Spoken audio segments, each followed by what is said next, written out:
The John Lebang Show has been known to make people laugh, sing, think, scream, throw things in rage, and generally lose their minds. Listener discretion is advised.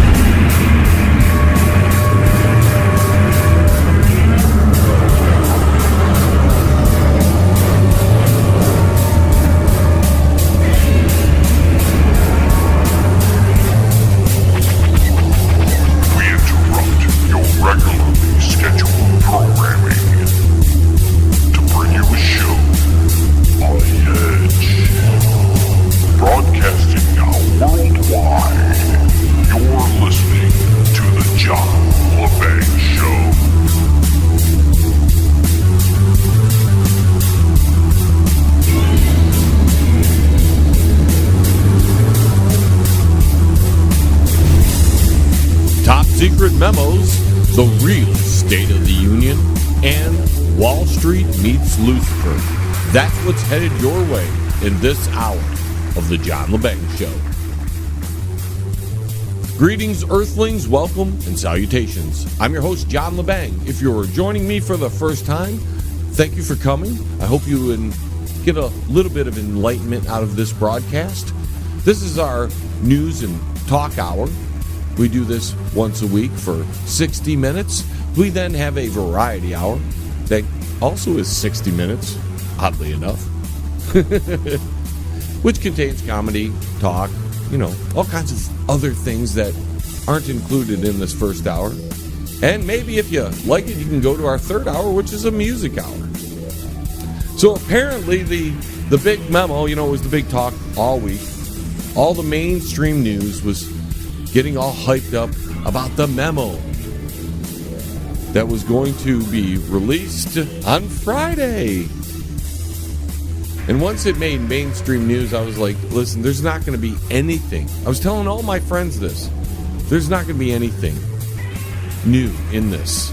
It might be new to some people who don't really pay attention, but to my listeners, they're not going to hear anything new because as I suspected, I had told you all of this was happening.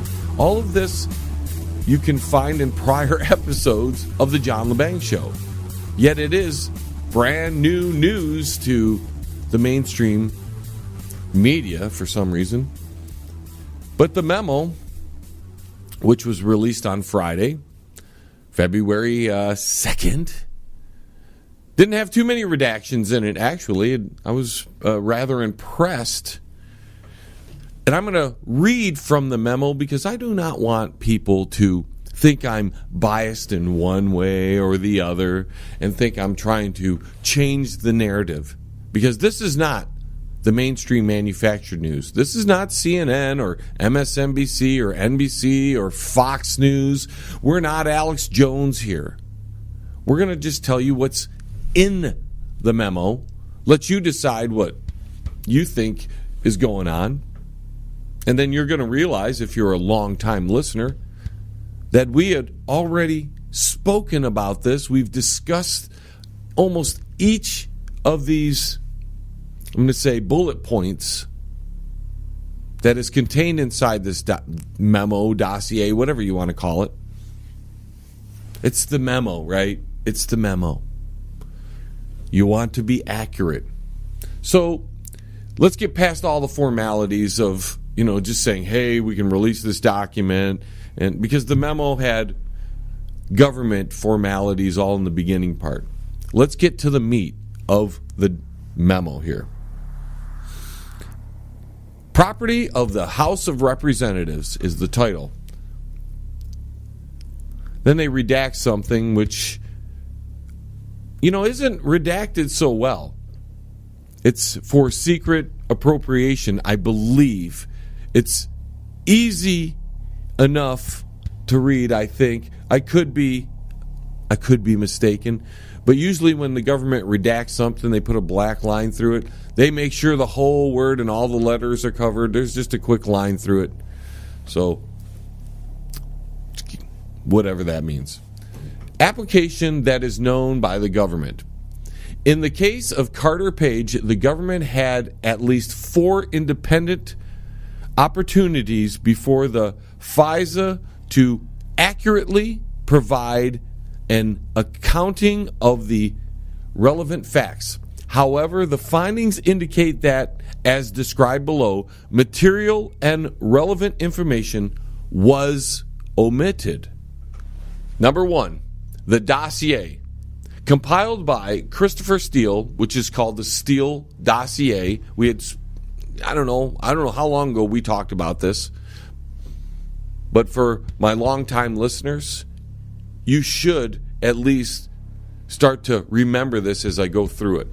On behalf of the Democratic National Committee and the Hillary Clinton campaign, formed an essential part of the Carter-Page FISA application.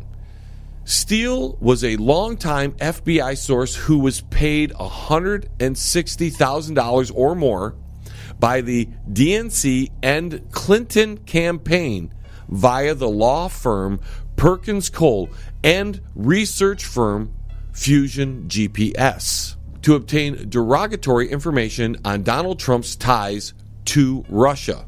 Neither the initial application in October 2016 nor any of the renewals disclosed or referenced the role of the DNC, the Clinton campaign, or any party campaign in funding Steele's efforts. Even though the political origins of the Steele dossier were then known to senior DOJ, that would be Department of Justice, and FBI officials. The initial FISA application notes Steele was working for a named U.S. person, but does not name Fusion GPS or Principal Glenn Simpson, who was paid by the U.S. law firm Perkins Cole, representing the DNC, even though it was known by the Department of Justice at the time that political actors were involved with the Steele dossier. The application does not mention Steele was ultimately working on behalf of and paid by the Democratic Party and Clinton campaign, or that the FBI had separately authorized payment to Steele for the same information. So in this little bullet point here, they're saying that the people involved with the Democratic Party, the Department of Justice, and the FBI were all working together, or they all had the same idea about what was going on with the political motives behind the Steele dossier. Number 2, the Carter-Page FISA application also cited extensively a September 23, 2016 Yahoo News article by Michael Isikoff, which focused on Page's 2016 trip to Moscow. This article does not corroborate the Steele dossier because it is derived from information leaked by Steele himself to Yahoo News. The Page FISA application incorrectly assessed that Steele did not directly provide information to Yahoo News. Steele has admitted in British court findings that he met with Yahoo News and several other outlets in September 2016 at the direction of Fusion GPS. Now, see, the Fusion GPS is linked to the Clintons, by the way. See, if this was the mafia, this would be some kind of money laundering or something. You know, just keep passing it through people, and then it'll be clean by the time it gets back to everybody. By the time we get a Freedom of Information Act on a memo, it's cleaned, right? I continue. Perkins Cole was aware of Steele's initial immediate contacts because they had hosted at least one meeting in Washington, D.C. in 2016 with Steele and Fusion GPS, where this matter was discussed.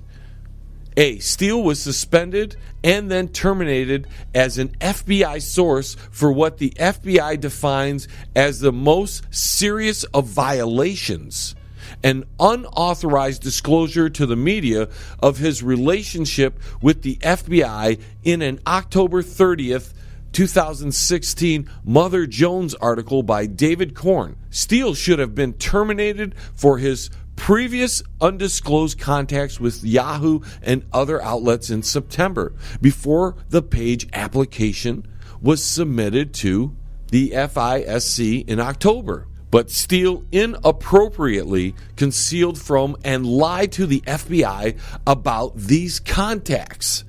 B. Steele's numerous encounters with the media violated the cardinal rule of source handling, maintaining confidentiality, and demonstrated that Steele had become a less than reliable source for the FBI. That's why they fired him.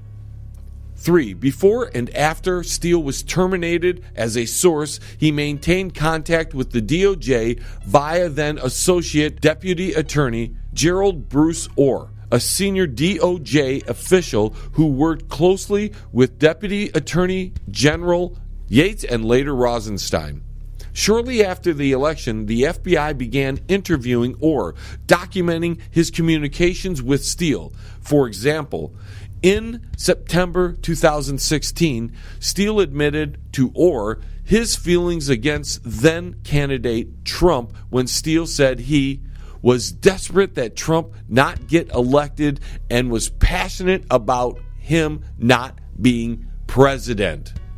So Steele had political motive to dig up dirt, even make it up maybe, which we've talked about before,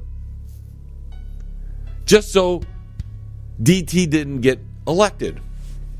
This clear evidence of Steele's bias was recorded by Orr at the time and subsequently in official FBI files, but not reflected in any of the page FISA applications. Sounds like there's some kind of cover-up going on here. At the FBI, at the Department of Justice, with the DNC. Now, during this same time period, Orr's wife was employed by Fusion GPS to assist in the cultivation of opposition research on, guess who? Donald Trump. Orr later provided the FBI with all of his wife's opposition research paid for by the DNC and the Clinton campaign via Fusion GPS. The Orr's relationship with Steele and Fusion GPS is inexplicably concealed from the FISC. According to the head of the FBI Counterintelligence Division, Assistant Director Bill Priestap, corroboration of the Steele dossier was in its infancy at the time of the initial page FISA application. So they hadn't really checked out this dossier yet to make sure this wasn't politically motivated. It wasn't, a hack job. It wasn't lies. They just said, hey, we have this other dossier over here. We're not going to tell you. We didn't really check into it that much. We're not going to tell you who's involved with this. We're not going to tell you who's paying for this. But we have this dossier that we can include so we can get some wiretapping going on and stuff like that. Remember when the media denied all that? And ladies and gentlemen, let me tell you this. This whole week we've been hearing about how releasing this document would be a threat to national security, as well as doing the work for Putin. So far, what I'm reading to you, ladies and gentlemen, you make up your mind. Is it a threat to national security?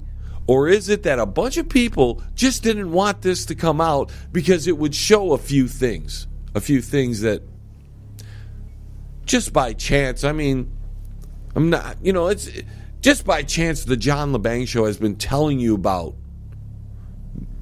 Just by chance. Ladies and gentlemen, we are up against a break. I've got to take it. We're going to do more on the other side of this. Please stay tuned. We've got much, much more headed your way. Now, don't get your panties all worked up. The John Lebang Show will be right back. And you'll love it. CRRM, CarePoint Billing Services. Their billers and managers are all dedicated to working for you to increase your profits. For more information, call CRRM at 248-579-3805. CRRM, CarePoint Billing Services. Check out the new book from Derek Shelmerdine, Rock and Roll Unraveled. It tells the story of rock and roll from its roots right up until the mid-'70s punk. Rock and Roll Unraveled. Not just the music, but also the